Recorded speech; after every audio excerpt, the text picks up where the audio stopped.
네, 안녕하세요. 카이스트 과학기술정책대학원에 있는 박경렬이라고 합니다. 오늘 많은 선생님들께 많이 배울 수 있는 시간이어서 너무 좋고요. 또 제가 연구하는 것들, 생각하는 것들 말씀드릴 기회가 있어서 다시 한번 감사드립니다. 저는 학부는 화학생물공학을 했습니다. 근데 대학에 딱 들어갔는데 그때만 해도 문이과의 경직성이 굉장히 좀 많았던 시기고요. 제가 98학번인데 갔는데 한 50%는 제가 문과생 같은 거예요. 그래서 굉장히 방황을 하다가 수능을 다시 볼까도 생각했는데 모교에서 우연히 그 복수 전공 제도가 생겨서 그래서 이제 과학기술사회학이라고 하는 과목도 듣고 그래서 외교학과를 복수 전공을 했습니다. 그런 다음에 석사는 기술정책을 했고요. 그리고 이제 월드뱅크에서 근무를 하면서 저는 개발도상국에서 한 7년 정도 근무를 한 다음에 이제 박사를 정보 시스템을 했습니다. 그래서 사실은 학술적으로는 굉장히 좀 지그재그로 많이 가서 족보가 없는 그런 공부를 했는데 우리가 지금 오늘 얘기했던 그런 과학기술과 인문학 또 사회과학의 접점에 있는 그런 부분들을 좀 고민을 좀 계속 해왔던 것 같습니다. 제가 요거는 넘기는 게 제가 주로 공부하고 있는 것은 과학기술과 또 발전은 국가 발전일 수도 있겠고 글로벌 발전일 수도 있겠습니다. 그거를 어떻게 좋은 체계를 만들어서 할 수 있을지 과학기술과 거버넌스, 발전의 세 가지 키워드를 중심으로 하고 있고요. 특히 기술이 사회랑 유리된 것이 아니라 아까 앞서 두 교수님께서 말씀하셨지만 사회와 기술은 유리될 수 없는 사실 과학 철학이나 기술 사회학에서 오는 그런 전통적인 그런 부분인데요. 그런 관점에서 공부를 하고 있습니다. 사실 그 인공지능이라고 하는 것은 비단 미시적인 우리 개인 일상생활뿐만 아니라 국제 관계나 이런 것들에 있어서도 굉장히 큰 영향을 미치고 있는데요. 그래서 아까 장병태 원장님께서 요슈아 벤조 말씀을 하셨지만 요슈아뿐만 아니라 다른 컴퓨터 과학자 그리고 국제정치학자 그리고 외교관들 같이 모여서 이 지금 우리가 고민하고 있는 것들을 국가 간의 틀을 넘어서 어떻게 하면 좋을지에 대한 페이퍼를 쓰게 됐는데요. 1년 정도 작업을 했고 이번 주 월요일에 나왔습니다. 그리고 또 여러 가지 이제 국가 간의 네트워크나 기술 네트워크를 통해서 우리의 이제 경쟁 전략들을 하는 것들도 하고 있습니다. 또 하나는 사실은 중요한 것은 어떻게 협력을 할 것인가인데요. 이 분야에 있어서 연구 협력도 굉장히 중요하고 그리고 김석호 교수님께서 SDG 관련돼서 굉장히 많은 연구를 하셨지만 과학기술이 UN SDG 지속가능 발전 전략에 어떻게 기여하는지 2030년에 끝날 이 다음은 어떻게 우리가 구상해야 되는지 해야 되는 것들도 주요하게 공부를 하고 있습니다. 그래서 오늘 저는 앞서 말씀해주신 우리 장 원장님 그리고 또 정일 교수님 어떤 원론적인 그리고 굉장히 이론적인 본질적인 질문에 더해서 어떻게 우리가 이걸 적용 가능할 수 있을지에 대한 그런 부분을 좀 말씀드리고 특히 국제간의 협력에 어떻게 인공지능이 잘 사용할 수 있고 인간과 또 사회와 기계가 어떻게 협업할 수 있을지에 대한 그런 부분을 말씀드리겠습니다. 다들 아시겠지만 유엔의 이제 지속 가능 발전 목표가 있고 이게 사실은 굉장히 문제가 많은 그런 체계이긴 하지만 어쨌거나 국제사회가 더 나은 지속 가능한 글로벌 사회를 구상하기 위해서 2015년부터 15년 동안의 그런 체계로 자리 잡았고요. 그리고 2030년 이후에 새로운 체계가 만들어집니다. 여기에 이제 우리도 KSDG라고 하는 그런 체계를 만들었고요. 그리고 이것에 대한 거버넌스에 대한 그런 연구들도 하고 있고 데이터나 특히 새로 나온 여러 가지 툴들이 어떻게 기여할 수 있을지에 대한 것들도 하고 있습니다.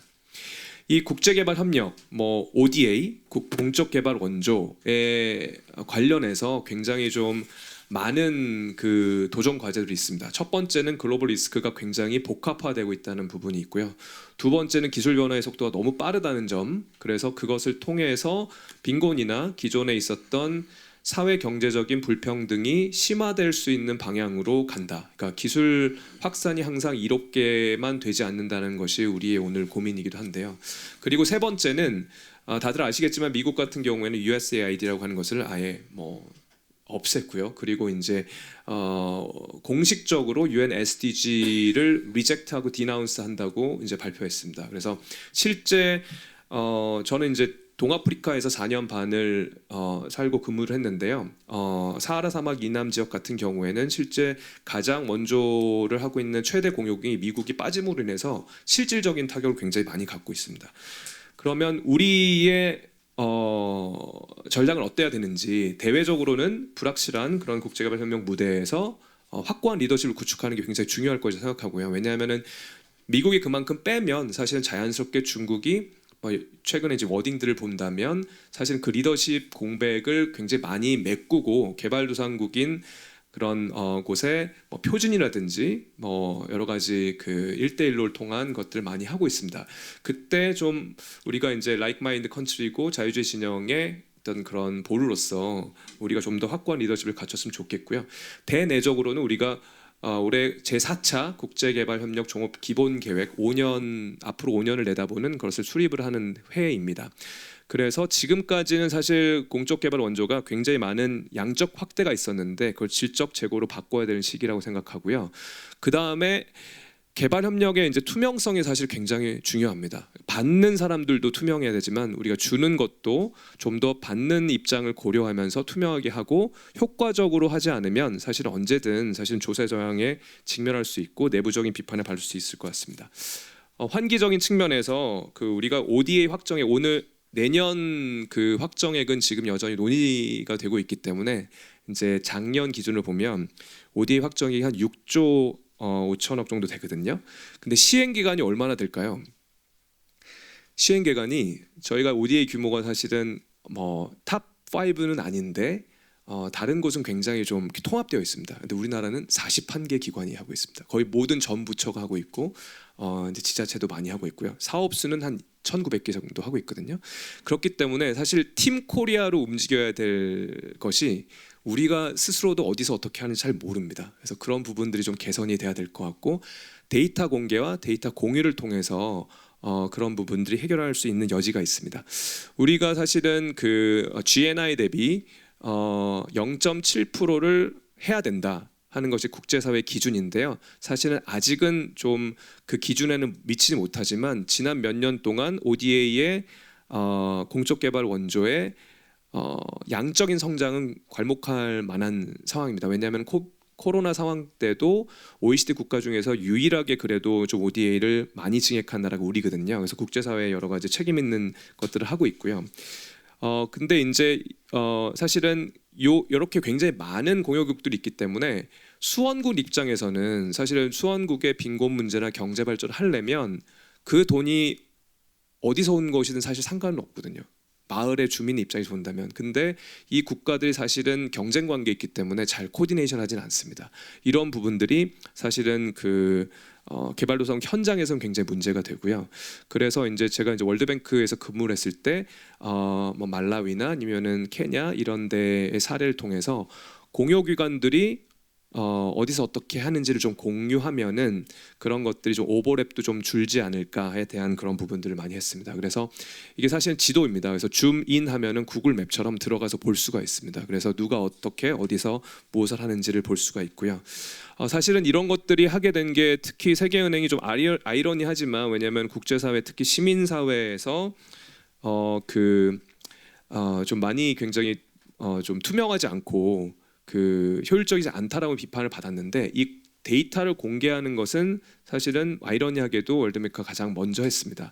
그게 사실은 지금 보시면 알겠지만 한 14년 전, 15년 전의 일인데 여전히 우리는 기술적으로는 충분히 준비돼 있고 쌓여있는 데이터가 많음에도 불구하고 우리 내부에서 좀 더 투명하고 또 효율적인 집행을 하기 위한 노력이 아직은 조금 부족합니다. 제가 3분 네. 9분밖에 안 지났는데 12분을 줄겠습니다. 네. 네. 그럼 네, 알겠습니다. 그럼 계속 빨리 하겠습니다. 네. 그래서 우리가 사실은 그럼에도 불구하고 실제 이거를 하고 계신 그 이제 관에 계신 분들은 사실 굉장히 노력을 많이 하십니다. 그래서 투명성 지표가 많이 올라왔습니다. 그래서 쭉 했지만 이러한 그 지표상으로는 이제 성과가 있었지만 축적된 개발협력 관련 데이터가 정책 결정 과정이나 모니터링에 어떻게 역할을 할지는 아직 좀 미지수고요. 그래서 그런 부분들은 우리가 좀 계속 강화해 나가면 좋을 것 같습니다. 그래서 인공지능은 그러면 어떻게 그 기여할 수 있느냐? 저는 이제 정책 연구자로서 소위 이제 정책 문서는 거의 대부분이 비정형 데이터입니다. 글로 되어 있기 때문에 사실 자연어 처리 기술들이 굉장히 쓸 수 있는 것들이 뭐 굉장히 많아서 이런 것들을 이용해서 정책을 분류하고 또 평가하는 그런 것들을 해볼 수 있고요. 그리고 이제 SDG와 어떻게 매핑이 되는지 사실 이런 것들을 분류하고 평가하는 게 현장에서는 매우 노동집약적이거든요. 그래서 이런 것들이 결국에는 인간의 마지막 질적 평가가 들어가지만 이런 것들을 같이 인간과 또 같이 하시는 통계관이나 그 기관이 협업할 수 있는 그런 구조를 만들려고 하고 있고요. 그리고 또 이제 다양한 뭐 비전이긴 하지만 위성 영상이라든지 이런 것들이 제가 월드뱅크에 있을 때만 해도 빈곤 지도를 만들려면 가가호 방문해서 하우스홀드 서베이를 해야 됐거든요. 근데 지금은 사실은 그 리모트 센싱 데이터나 그 아니면 그래서 컨볼루션 뉴럴 네트워크 같은 그런 툴들이 많이 이제 활용할 수 있어서 그런 부분을 바탕으로 해서 긴급고의 관점에서 만약에 재난이 발생했을 때 그 프리 디자스터하고 포스트 디자스터에서 어떻게 우리가 가장 옵티멀 포인트에서 긴급구를 할 수 있을지 이런 것들도 사용할 수 있습니다. 그래서 다시 돌아가면 ODA를 질적인 재고로 가야 되는데 인공지능을 좀 더 활용을 해서 국가별, 지역별, 섹터별 종합 진단도 하고 그리고 통합적인 성과 관리 체계를 구축하고 그리고 디지털 혁신 기술을 적용해서 수월성, 효과성 이런 것들을 향상시키는 것이 굉장히 중요하다고 할 수 있겠습니다. 그리고 이제 더 중요한 것은 우리 안에서도 이런 데이터 공유를 통해서 ODA라고 하는 것에 전면적 혁신이 필요할 것 같고요. 그리고 공여기관 간 다른 이제 국내 기관관들 사이의 협업도 중요하고 그리고 이제 이런 데이터 전략들이 필드에 있는 것과 또 우리 뭐 코이카나 아니면 EDCF나 외교부, 기재부와 어떤 피드백을 할 수 있는 그런 선순환 구조가 설계되었으면 좋겠습니다. 오늘 우리가 말씀 나누고 있는 그런 부분들이 사실은 과학기술과 그리고 인문학과 또 사회과학의 협업에 대한 그런 부분인 것 같습니다. 제가 공부하고 있는 부분들은 정말 이 학생들도 다양한 분야의 분들이 굉장히 필요하고요. 제가 이제 박사를 했었던 인포메이션 시스템도 사회과학 분야이긴 하지만 그 안에 CS 컴퓨터 과학 분들도 많이 계셔서 저희 박사 동기들은 투링 인스티튜션이나 이런 곳으로도 많이 갔습니다. 그래서 이런 이제 융합적인 연구나 이런 것들이 굉장히 중요한데 사실은 우리가 융합 학교에서도 융합이라고 하는 것들에 대한 강조를 굉장히 많이 하지만 과연 우리는 융합을 정말 하고 있는가? 학술적인 지적 호기심으로는 굉장히 많은 예전보다는 굉장히 장벽이 낮아진 것 같은데요. 그래도 학제 간의 장벽이라든지 아니면 평가의 기준이라든지 저널 같은 경우도 사실은 저도 뭐 그 인공지능이나 이쪽 분야의 저널을 같이 협업해서 내긴 하지만 그 저널 오브 융합 이런 건 없습니다. 그러니까 사실은 그 본인들이 이제 그 갖고 있는 그 분야에 이제 내야 되는데 그런 것들 용어도 다르고 하기 때문에 그런 것들이 굉장히 시간이 오래 걸리는데 그런 것들이 제도적인 차원에서 좀 뒷받침됐으면 좋겠고요. 그런 차원에서 그 저희 카이스트에서는 올해 이제 과학기술과 글로벌 발전 연구센터를 출범했고 통합적인 그런 융합 플랫폼으로 다른 이제 12분의 교수님들과 함께 협업을 하고 있습니다. 그래서 이 중에 하나가 이제 5세부 연구 주제, 6세부 연구 주제, 이제 AI 기반 공적 개발 원조와 지속 가능 발전과 관련된 연구를 하고 있고요. 저는 이제 그 저희 랩 같은 경우에는 다양합니다. 이제 그 인문사회 쪽 분야 전공 학생들이 반 정도 되고요. 공학 분야 전공 학생들이 반 정도 돼서 그리고 외국인 반, 외국인 반 뭐 이렇게 하다 보면은 좀 융합적인 연구가 계속 가능하지 않을까 하는 생각이 들었습니다. 그래서 오늘 그 결국에는 인간과 기계와 또 어떻게 협업할 수 있을지 있던 적용의 어떤 사례로 오늘 말씀을 마무리하고자 합니다. 시간이 괜찮을까요? 네, 감사합니다.